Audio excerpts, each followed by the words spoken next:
guys, it's Sam, and this is my spoiler-free review of All the Stars and Teeth by Adalyn Grace. This was my Patreon book pick for the month, so every month my Patreon supporters get to vote in a poll for a book that I will read and review that month, and this one. We also have a Discord group where we do talk about the monthly book pick now, so if you're interested in contributing to my content in that way and participating in like read-alongs and picking the books that I'll read, I will link my Patreon on the screen. So this is the first book in a YA fantasy. I believe it's going to be a duology because there's only 2 books showing on Goodreads, and it follows our main character of Amora, and she is the princess and part of the royalty of this nation of islands where all people have one kind of magic and they live on the island that practices their kind of magic, and only her family has the soul magic because it's seen as like the most dangerous, and there's like a whole legend behind why they have it and what they are doing to keep that contained. So she's officially about to become the heir, and so she has to do this performance in order to prove that she has control of her magic.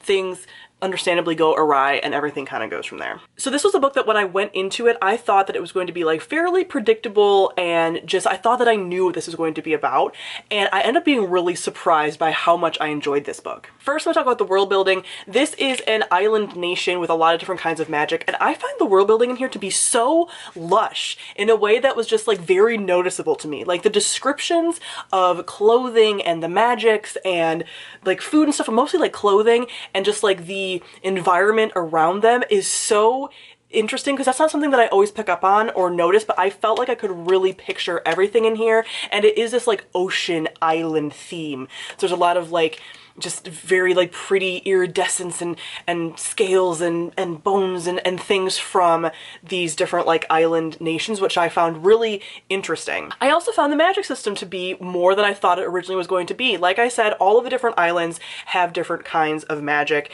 and the different kinds of magic at first glance, because you can see it in the very beginning of the book, it's like a guide to all the magic, I was like, this seems so like early 2010s YA with like the different kinds of magic and whatever, and I just didn't think I was gonna like it, but it ended up being different than what I thought, because the magics at face value seem very like straightforward, but then when you get into them and the things that they can do with them aren't just what you think. Like it's not basic the way that it feels like it is when you first start it. So again, that was very surprising to me. I just really enjoyed the different kinds of magic and how they translated to what they end up being able to do. Next, we talk about our characters. I really liked our main character. So Amora as a character, again, could feel very just like naive and stuff, but she really doesn't. She has been kept in the dark about a lot of things in her kingdom, and she ends up being a character that I actually genuinely believe is trying to do the right thing and wants to be a ruler. I feel like in a lot of YA books we have these characters that are always saying like, I want to be a good ruler, I'm doing this for my people, but you don't quite believe it,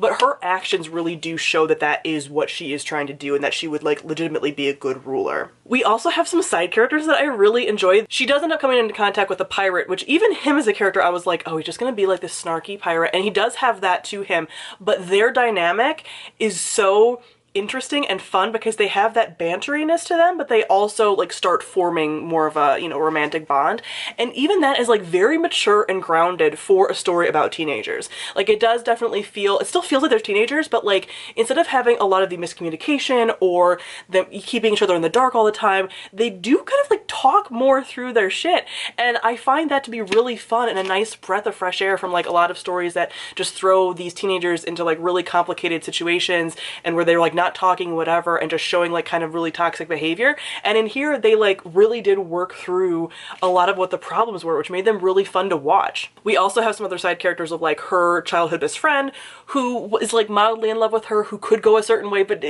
feels different, and we also have a siren mermaid character who again is like probably one of my favorite mermaids that I've seen in fiction recently. So again, just really enjoyed this in a way that I wasn't expecting to. Next, I'm gonna talk about the plot. This is very fast-paced and fun. You get to see a lot of different parts of the world. There are some scenes that really do like stick out to me as far as again like the description of the world and things like that, but you do have like this found family element with these people that she comes into contact with.